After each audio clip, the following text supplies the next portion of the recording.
ilmu agama akan mengawasi kita. Sebelum makan, sebelum minum, sebelum berteman, sebelum mencari pendapatan, maka ilmu agama akan berbicara dengan kita. Ini boleh atau ini tidak boleh.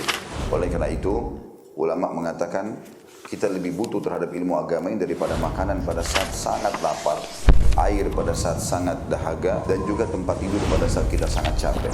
Ghazwa TV, media dakwah masa kini. Kita mulai. Bismillahirrahmanirrahim. Assalamualaikum warahmatullahi wabarakatuh. Innal hamdalillah nahmaduhu wa nasta'inuhu wa nastaghfiruh wa na'udzu billahi min syururi anfusina wa min sayyiati a'malina. Man yahdihillahu fala mudilla lahu wa man yudlil fala hadiyalah. Asyhadu an la ilaha illallah wahdahu la syarikalah wa asyhadu anna Muhammadan 'abduhu wa rasuluhu la nabiyya ba'dah. Allahumma salli wa sallim wa barik ala nabiyyina Muhammad wa ala alihi wa sahbihi wa man walah. Rabbi shrah li sadri wa yassir li amri wahlul 'uqdatam min lisani yafqahu qawli. Allahumma 'allimna ma yanfa'una wanfa'na bima 'allamtana warzuqna ilma ya rabbal alamin. Alhamdulillah, sama-sama kita bersyukur kepada Allah Subhanahu wa taala. Banyak nikmat yang telah Allah berikan dan kita tidak akan bisa menghitung nikmat yang telah Allah berikan.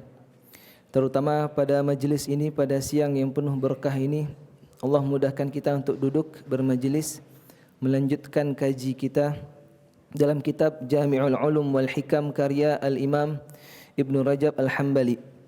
Di pertemuan sebelumnya kita sudah menyelesaikan 5 hadis pertama dari kitab ini.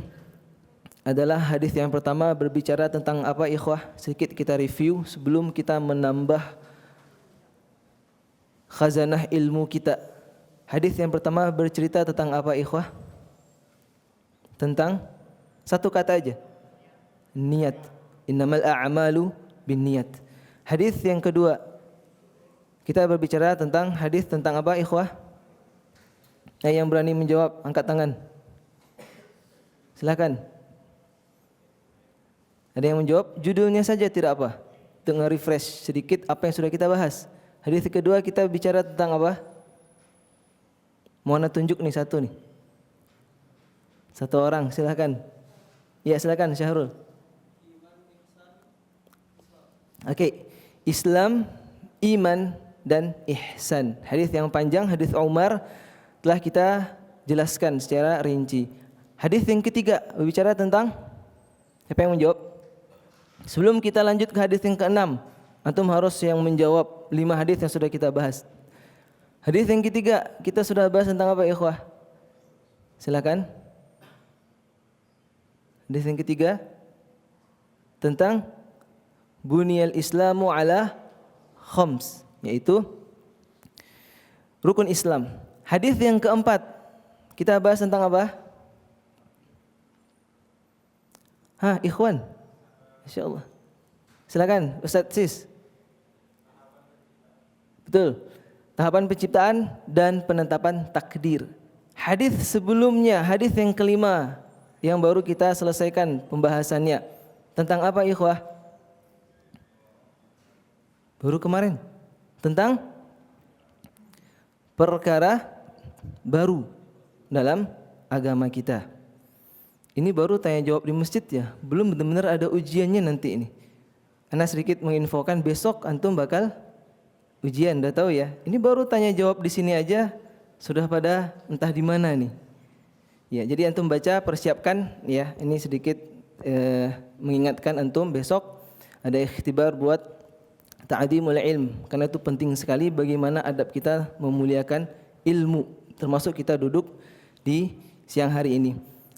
Baik, ikhwah, kita masuk ke pembahasan kita. Hadis yang ke-6 adalah kita berbicara tentang navigasi hidup kita di dunia ini. Adalah porosnya dari seputar perkara yang halal, haram, atau nanti yang ketiga adalah syubhat. Oke, kita coba bacakan hadis ini. An Abi Abdillah Nu'man bin Bashir radhiyallahu ta'ala anhuma qala sami'tu Rasulullah sallallahu alaihi wasallam yaqul innal halala bayyinun wa innal harama bayyinun wa bainahuma umurun mushtabihat. Sungguhnya hal yang halal itu sudah jelas, bayyin, jelas dan telah tampak jelas, enggak perlu dipertanyakan lagi. Wa innal harama bayyin, dan yang perkara haram itu pun sudah jelas, tampak jelas. Wa bainahuma umurun mushtabihat, dan di antara halal dan haram itu ada satu perkara yang namanya syubhat atau mushtabihat, perkara yang meragukan atau perkara yang remang-remang, tidak jelas bagaimana hukumnya. La ya'lamuhunna katsirun minan nas, dan banyak dari manusia yang tidak memahaminya, terutama perkara mushtabihat atau yang sering kita kenal dengan lafaz syubhat. Faman ittaqa syubhat faqad istabra'a li dinihi wa 'irdihi. Barang siapa yang menjaga dirinya dari perkara syubhat yang abu-abu, perkara yang meragukan, perkara yang diperselisihkan. Barang siapa yang menjaga dirinya dari perkara syubhat itu, maka dia telah menjaga agamanya dan kehormatannya. Agamanya terjaga dan kehormatannya pun terjaga. Wa man waqa'a fi syubhat, dan barang siapa yang terjerumus dalam perkara syubhat, waqa'a fil haram. Perhatikan sabda Nabi, barang siapa yang terjerumus dalam perkara syubhat, waqa' fil haram, maka dia masuk dalam perkara haram, terjerumus juga dalam perkara yang haram. Karra'i yar'a haulal hima yushiku ayyarta'a fih. Seperti halnya seorang penggembala yang menggembalakan kambingnya di sekitar tanah yang dilarang untuk digembalakan, atau tanah orang lain, atau tanah yang benar-benar bukan miliknya dan itu dilarang untuk dimasuki, apalagi jika dimasuki oleh hewan gembala, habis itu tanah, bakal rusak. Yushiku ayyarta'a fih, dan dikhawatirkan pasti hewan ternaknya akan masuk 1 ekor, 2 ekor atau lebih. Ala wa inna likulli malikin hima. Ketahuilah bahwa setiap raja, setiap kerajaan itu mesti memiliki suatu daerah yang benar-benar itu private, dilarang untuk dimasuki oleh orang lain. Kawasan-kawasan yang khusus yang dilarang dimasuki oleh selain orang-orang kerajaan atau yang diberi izin. Ala wa inna himallahi maharimuh.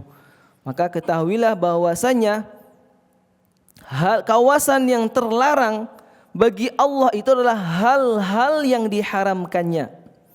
Kawasan yang Allah larang itu adalah segala hal-hal yang Allah haramkan.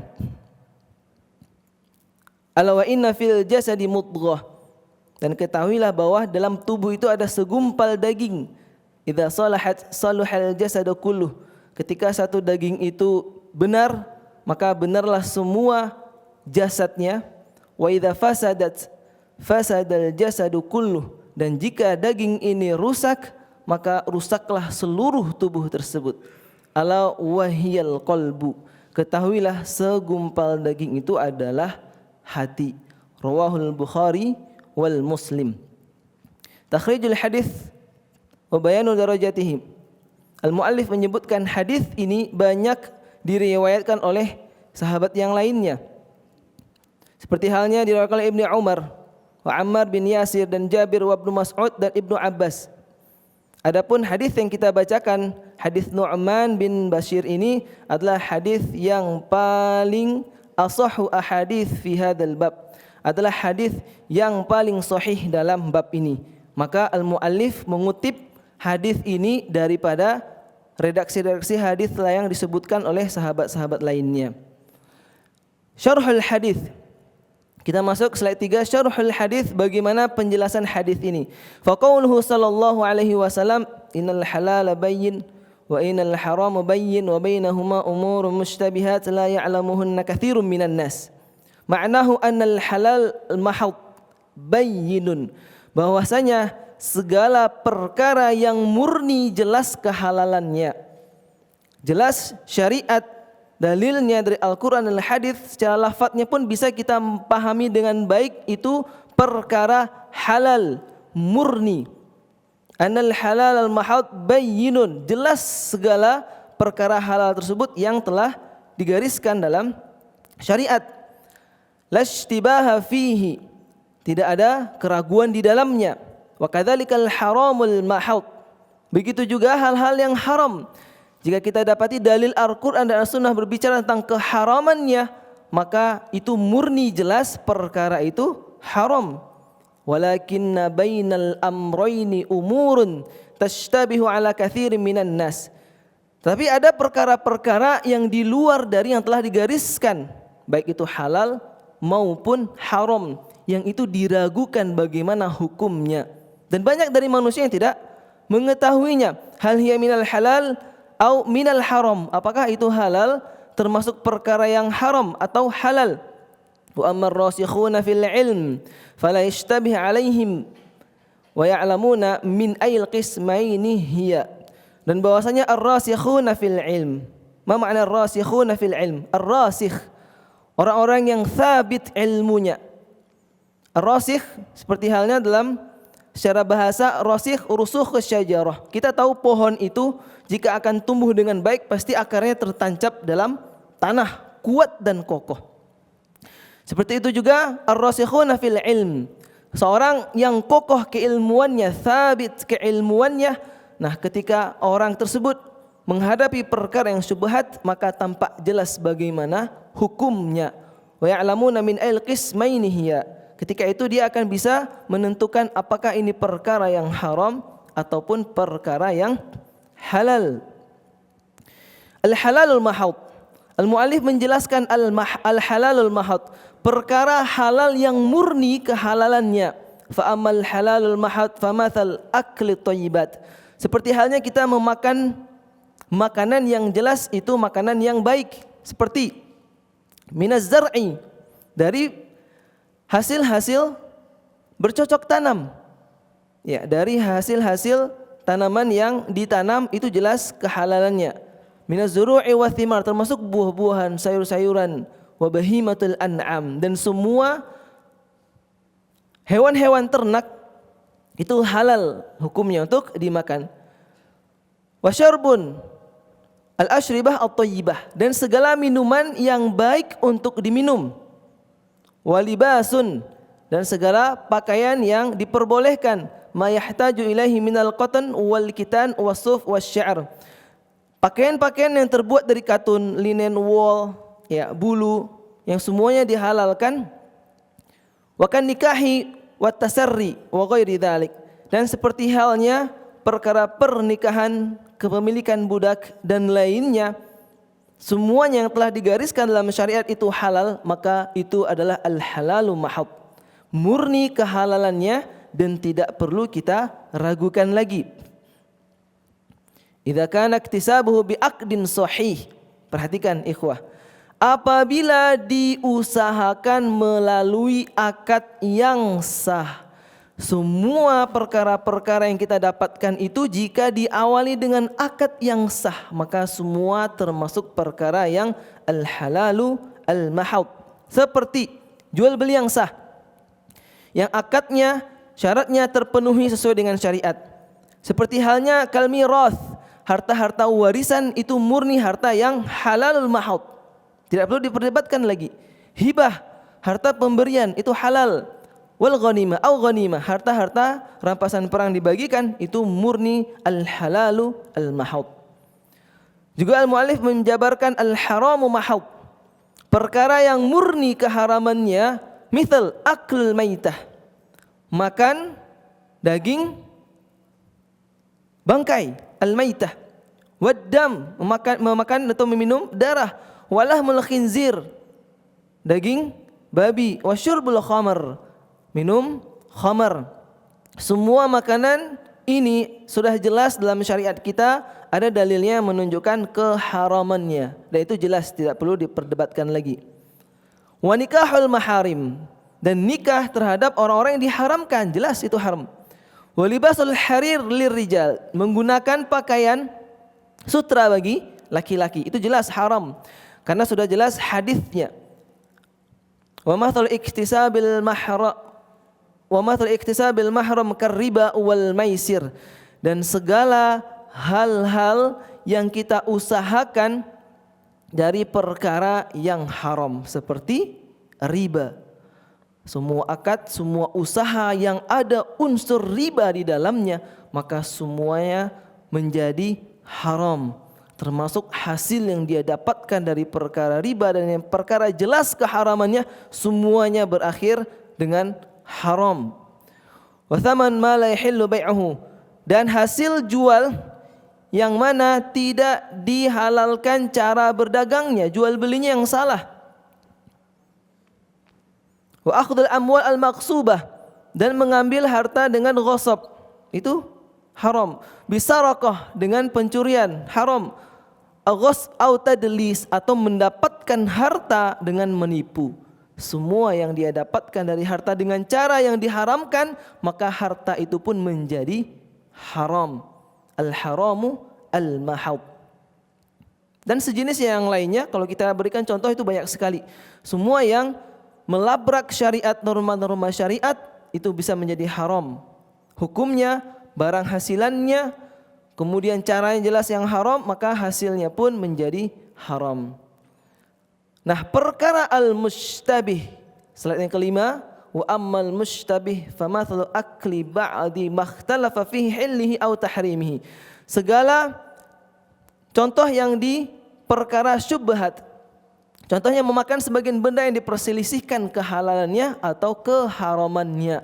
Para ulama sendiri yang mereka lebih dekat pemahamannya dengan Nabi SAW, memahami lebih baik dalil Al-Quran dan As-Sunnah, itu mereka berdebat tentang hukumnya. Ini menjadi pegangan kita, bagaimana ulama mengambil hukum dari perkara yang syubhat tersebut. Nah, itulah yang menjadi pegangan kita. Seperti halnya al-mu'allif menyebutkan, memberikan contoh imma minal a'yan, dari segi wujud bendanya yang termasuk mustabihat atau syubhat itu kal khail, seperti daging kuda. Itu ada perdebatan ulama bagaimana hukum daging kuda. Wal bighal, apa itu bighal? Bighal, apa itu bighal? Kawin silang dari kuda dan keledai, peranakannya bighal. Wal hamir, dan keledai yang jinak. Wadhab, apa itu dhab? Ya, kadal, biasanya itu hidup di gurun, dhab. Tapi kalau di kita biasanya sering kita dengar dengan kadal atau biawak. Nah, ini semua diperdebatkan hukumnya oleh para ulama. Ini termasuk perkara yang syubhat. Faman waqa'a fi syubhat waqa'a fil haram. Ingat hadis Nabi, barang siapa yang terjerumus dalam perkara haram, perkara syubhat, maka dia akan terjerumus kepada perkara yang haram. Faman ittaqa syubhat faqad istabara'a dinuhu wa 'irduh. Barang siapa yang meninggalkan perkara syubhat, maka selamatlah agamanya dan kehormatannya. Kemudian al-mu'allif juga wasyurbun makhtalafa fihi fi tahrimihi, dan segala minuman yang diperselisihkan kehalalannya, seperti al-anbidah allati yuskir katsiruha, seperti minuman nabith, perasan buah anggur yang diendapkan. Nah, ini diperselisihkan oleh ulama keharamannya, yang mana jika diminum dalam jumlah yang banyak yang dapat memabukkan. Ya, nabith biasanya endapan anggur itu menjadi memabukkan. Ada proses berikutnya, itu dia tidak langsung serta-merta memabukkan. Nah, itu nabidh. Ini diperdebatkan oleh ulama. Sempat di hadapan Nabi SAW para sahabat meminum nabidh. Ya, meminum sedikit tapi tidak langsung memabukkan. Artinya ini proses berikutnya setelah yang diharamkan khamr tadi. Maka ini ada perdebatan dan perselisihan ulama terkait hukumnya. Ini jatuh ke perkara syubhat.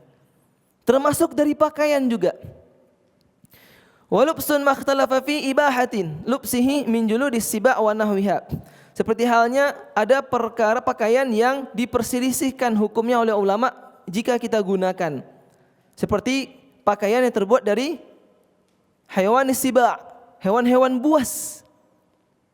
Kulit-kulitnya itu biasa dibikinkan pakaian atau sejenisnya. Ini diperselisihkan oleh ulama bagaimana hukumnya.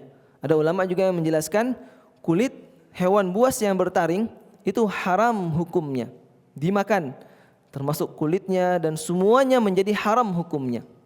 Dan juga pakaian yang terbuat dari kulit hewan buas itu melambangkan kesombongan. Ada ulama yang menjelaskan melambangkan kesombongan, ya, dan kekejaman, ya. Hewan buas saja itu bisa dibunuh, menunjukkan kekejaman. Ada beberapa ikhtilaful ulama bagaimana hukum dari pakaian terbuat dari kulit hewan buas ini. Ada juga yang mengatakan disamak itu menjadi halal. Ada proses berikutnya. Nah, ini adalah perkara yang syubhat. Faman waqa'a fi syubhat waqa'a fil haram. Barang siapa yang terjerumus dalam perkara yang haram, perkara yang syubhat, maka dia terjerumus dalam perkara yang haram.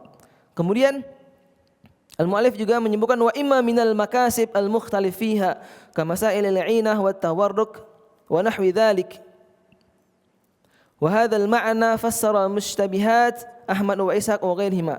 Nah, ada juga perkara al-makasib, transaksi yang juga bisa itu masuk dalam perkara yang haram, tapi itu diperselisihkan oleh ulama. Seperti halnya bai'ul 'inah dan bai'u tawarruk. Bai'u 'inah ini adalah jual beli dua orang yang pada intinya mereka mengakal-ngakali agar mendapatkan keuntungan, dan jelas keuntungan ini adalah termasuk riba. Wa tawarruk seperti halnya 'inah, tapi ini kepada pihak yang ketiga. Ya, pernah kita bahas bai'ul 'inah. Nah, wa majma'ul qawlu fi dzalik. Adapun kesimpulannya slide ke-6, wa hasilul amri annallaha ta'ala anzala ala nabiyyihil kitab wa bayyana fihi lil ummah ma tahtaju ilaihi min halal wa haram. Kesimpulannya adalah bahwasanya Allah Subhanahu wa taala telah menurunkan Al-Qur'an kepada Nabi sallallahu alaihi wasallam agar tujuannya adalah tampak jelas bagaimana perkara-perkara yang akan kita dapati dalam kehidupan kita itu apakah termasuk halal atau haram, dan disempurnakan dengan hadis Nabi sallallahu alaihi wasallam. Al-muallif mengutip firman Allah Subhanahu wa taala surat An-Nahl ayat 89. Wa nazzalna 'alaikal kitaba tibyanan likulli syai'in. Dan kami turunkan kepadamu Muhammad al-kitab, yaitu Al-Qur'an, untuk menjelaskan segala sesuatu. Maka inilah Al-Qur'an menjadi tibyanan likulli syai', penjelas, pembeda mana yang haram dan mana yang halal. Qala Mujahid wa ghairuhu, para ulama tafsir menjelaskan, Mujahid berkata likulli syai'in umiru aw nuhu an, tibyanan likulli syai'. Al-Qur'an itu diturunkan untuk menjelaskan segala sesuatu, yaitu segala hal-hal yang diperintahkan dan segala hal-hal yang dilarang. Itu Al-Qur'an sudah jelaskan semua perkara-perkara tersebut. Wa fi akhir surat An-Nisa allati bayyana fiha katsiran min ahkamil amwal wal abdha, dan di akhir ayat di akhir surat An-Nisa yang menjelaskan tentang perkara harta, kemudian pernikahan, yubayyinullahu lakum an tadillu wallahu bikulli syai'in alim. Allah menerangkan kepadamu supaya kamu tidak tersesat, dan Allah Maha mengetahui segala sesuatu. Juga firman Allah Subhanahu wa taala, "Wa ma lakum alla ta'kulu mimma dzukira smullahi alaihi wa qad fassala lakum ma harrama 'alaikum illa ma turirtum ilaih." Mengapa kamu tidak makan daging dari binatang-binatang yang disebut nama Allah ketika menyembelihnya? Artinya hukumnya halal. Segala daging yang disembelih atas nama Allah halal. Kenapa kamu tidak makan? Wa qad fassala lakum ma harrama 'alaikum illa ma turirtum ilaih. Padahal sungguhnya Allah telah merincikan kepadamu apa saja yang diharamkan atasmu, kecuali apa yang terpaksa kamu makan. Ada juga orang yang dagingnya itu sudah halal dalam syariat, tapi dia menghukuminya haram. Dia secara pribadi menghukuminya haram. Mungkin dia beranggapan saya berpahala ketika saya tidak makan daging ini. Bisa Anda sebut ada hewan keramat. Ada hewan keramat, salah satu budaya. Itu hewan keramat itu kotorannya menjadi suci, kotorannya menjadi berkah. Dan memelihara hewan ini tidak menyembelihnya berpahala buat kita. Nah, anggapan seperti inilah yang bertolak belakang sebagaimana yang telah dijelaskan dalam Al-Quran. Wa ma lakum alla ta'kulu mimma dzukira smullahi alaihi wa qad fassala lakum ma harrama alaikum illa ma turirtum ilaihi. Kemudian dalam firman Allah juga, wa ma kana Allahu liyudilla qauman ba'da idh hadahum hatta yubayyana lahum ma yattaqun. Tidak Allah akan menyesatkan suatu kaum kecuali Allah telah memberikan petunjuk kepadanya agar mereka berhati-hati. Disebutkan dalam sini adalah perkara ketika Nabi SAW mendoakan, memintakan ampun kepada pamannya. Padahal firman Allah jelas, maka lin nabi walladzina amanu ayastaghfiru lil musyrikin walau kanu uli qurba. Tidak pantas bagi seorang nabi dan orang-orang yang beriman untuk memintakan ampunan kepada orang-orang musyrik walaupun itu keluarganya. Nabi SAW ketika itu mendapatkan larangan dengan turunnya ayat ini. Kemudian Al-Mu'allif juga menyebutkan firman Allah, wa anzalna ilaika dzikra litubayyana lin-nasi ma nuzzila ilaihim. Dan kami turunkan kepadamu Al-Quran agar kamu menerangkan kepada umat manusia apa yang telah diturunkan kepada mereka. Jamaah hazanallahu wa iyyakum. Kamaluddin, slide ke-7. Wa ma qubida Rasulullah sallallahu alaihi wasallam hatta akmala lahu wa li ummatihi ad-din. Tidaklah Nabi sallallahu alaihi wasallam diwafatkan oleh Allah kecuali agama itu telah sempurna. Telah sempurna segala perkaranya, baik itu yang halal dan haram. Walihada anzala alaihi bi'arafa qabla mauti bimuddati yasirah. Firman Allah, akhir ayat yang diturunkan surat Al-Maidah ayat ketiga, al-yawma akmaltu lakum dinakum wa atmamtu alaikum ni'mati wa raditu lakumul islam dina. Pada hari ini aku telah tinggalkan, aku sempurnakan untukmu agamamu dan telah kucukupkan kepadamu nikmatku dan telah kuridhoi Islam menjadi agamamu. Sempurna sudah agama kita yang akan menuntun perkara kehidupan kita. Wa qala sallallahu alaihi wasallam, taraktukum ala bayda'a naqiyatin lailuha kanahariha la yazighu anha illa halik. Nabi SAW bersabda, aku telah meninggalkan di atas kalian jalan yang putih dan bersih, yaitu perkara kehidupan kita ini telah dijelaskan dalam Al-Quran dan Al-Hadis. Semuanya telah terang benderang seperti halnya jalan yang putih bersinar ini. Lailuha kanahariha, malamnya seperti siang, terang benderang, jelas yang halal dan jelas yang haramnya. La yazighu anha illa halik, tidak ada yang berpaling darinya setelahku melainkan ia akan binasa. Hadis ini menunjukkan kamaluddin, kesempurnaan agama kita ini telah diturunkan kepada Nabi SAW dan ini menjadi acuan kita dalam beragama. Wuduhut tam fi usulihi wa furu'ih, dan jelas perkara yang usul dan furu' itu telah dijelaskan juga oleh Nabi SAW. Wajibun alaina at-tamassuk bihi, dan wajib bagi kita untuk berpegang teguh kepadanya. Wa tahdhir minal bid'ah wal muhdatsat, dan perhatikan ada peringatan untuk kita melakukan hal-hal perkara yang baru dan perkara yang mengada-ada dalam syariat ini. Karena jelas Nabi SAW telah diberikan Al-Quran tibyanan likulli syai', yang akan menjelaskan segala hal-hal yang diperintahkan dan segala hal yang dilarang. Wa akibatul i'rad an huda wal khatar al-inhiraf an, dan adanya petunjuk dan al-i'rad anil huda, dan adanya ancaman bagi orang yang menolak petunjuk dari Nabi SAW, dan bahaya kita menyeleweng mengambil hukum-hukum dalil yang telah selain yang telah dijelaskan dalam syariat kita. Slide ke-8. Wa qala Abu Dzar radhiyallahu anhu, tufiya Rasulullah sallallahu alaihi wasallam wa ma ta'irun yuharriku janahihi fis sama' illa wa qad dzakara lana minhu ilman.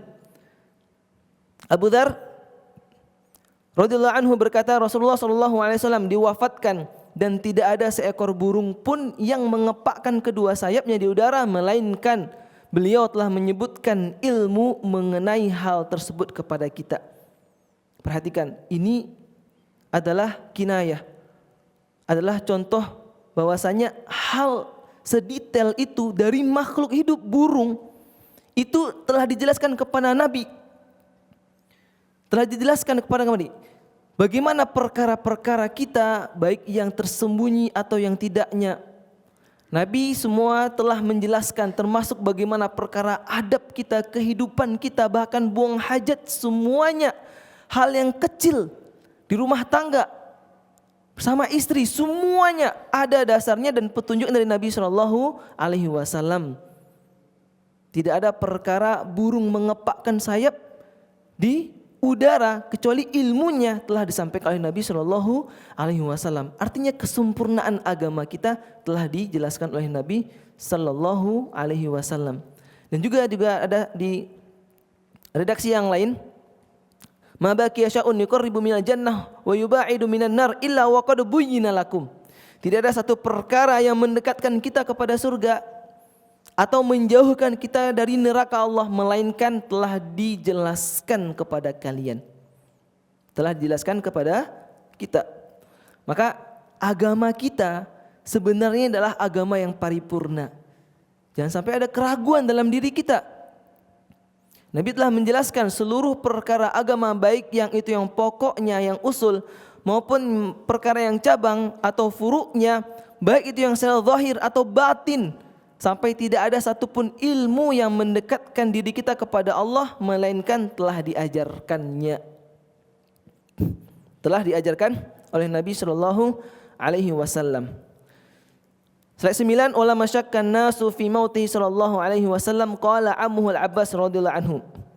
Ada perkataan dari paman Nabi SAW Al-Abbas radhiyallahu anhu kepada sebagian orang yang ragu akan wafatnya Nabi SAW. Wallahi ma mata Rasulullah SAW. Demi Allah, paman Nabi SAW berkata, demi Allah, tidaklah Nabi itu wafat. Rasulullah tidak wafat. Hatta tarakas sabil nahjan wadihan. Tidaklah Nabi wafat melainkan setelah beliau meninggalkan jalan yang sangat terang dan jelas menjadi petunjuk buat kita. Wa ahallal halal wa harramal haram. Dan beliau telah menghalalkan yang halal dan mengharamkan yang haram. Wa nakaha wa tallaqa, dan perkara nikah dan cerai. Wa haraba wa salama, termasuk dalam perkara perang dan perdamaian. Wa makana ra'i ghanam yattabi' biha ru'usul jibal yakhbatu 'alaiha al-'udah. Bahkan seorang penggembala kambing yang menggembalakan ternaknya di puncak-puncak gunung sambil memukuli pohon al-'idad, pohon yang berduri, disebutkan dalam perkataan ini, dengan tongkatnya bimukhtabatihi. Artinya seorang gembala yang memukulkan pohon berduri agar daun-daunnya berjatuhan atau buah-buahannya berjatuhan yang bisa diambil manfaatnya. Wa yamdaru haudhaha biyadihi, dan dia menyumbat atau menambal haud, itu seperti bendungan yang di dalamnya ada air untuk minum gembalanya. Biyadihi bi ansab wala ada aba min Rasulillah sallallahu alaihi wasallam fikum, adalah semuanya dilakukan oleh seorang penggembala tersebut dengan tangannya. Artinya seorang penggembala benar-benar all out dan totalitas menjaga gembalaannya, tidak sampai jatuh kepada kawasan yang dilarang. Adapun air minumnya yang jika habis dia tambal bendungannya, pohon-pohon itu agar bisa dimakan oleh gembalanya. Benar-benar seorang gembala memperhatikan perkara gembalaannya, baik makanannya, minumannya, dan tempatnya.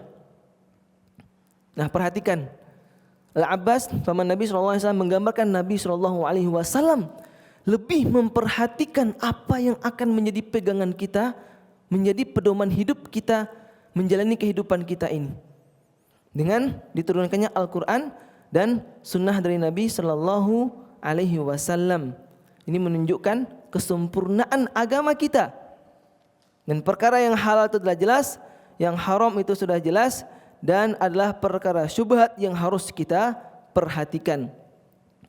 Dan selain yang terakhir, ma tarakallahu wa rasuluhu amran minal halal wal haram illa mubayyinan. Dan Allah Subhanahu wa taala dan Rasulnya tidak meninggalkan satu perkara pun dari halal yang haram melainkan telah dijelaskan baginya. Maka tidak ada lagi uzur buat kita, alasan bagi kita, bagi seorang atas kebodohannya. Kebodohan di zaman kita yang mana ilmu itu dengan mudah kita dapatkan. Tidak ada alasan kebodohan di negeri yang telah tampak syiar Islam jelas, dan ilmu bisa kita dapatkan di mana-mana, baik dalam sosial media, dalam media, dan bahkan majelis ilmu pun dengan mudah kita hadiri. Tidak ada larangan. Tidak ada juga kita berada di negeri yang konflik, sedikit kita datang dalam peribadahan majelis ilmu kita dihadang. Tidak ada alasan kebodohan dan tidak ada udzur untuk kebodohan. Maka intinya adalah kemauan kita untuk mempelajari agama ini. Jelas Islam itu memberikan pedoman, petunjuk buat kita, dan yang harus kita perhatikan dalam hadis ini adalah perkara yang syubhat. Al-Mu'allif menjelaskan bagaimana sebab-sebab ikhtilaful ulama. Bagaimana ulama itu bisa berbeda pendapat dalam perkara yang syubhat tersebut. Insyaallah kita akan tuntaskan hadis ini dalam pertemuan berikutnya. Ini yang bisa kita sampaikan pada pertemuan yang mulia ini. Kita tutup dengan hamdalah dan doa kafatul majlis. Alhamdulillahirabbil alamin. Subhanakallahumma bihamdika asyhadu an la ilaha illa anta astaghfiruka wa atubu ilaik. Assalamualaikum warahmatullahi wabarakatuh.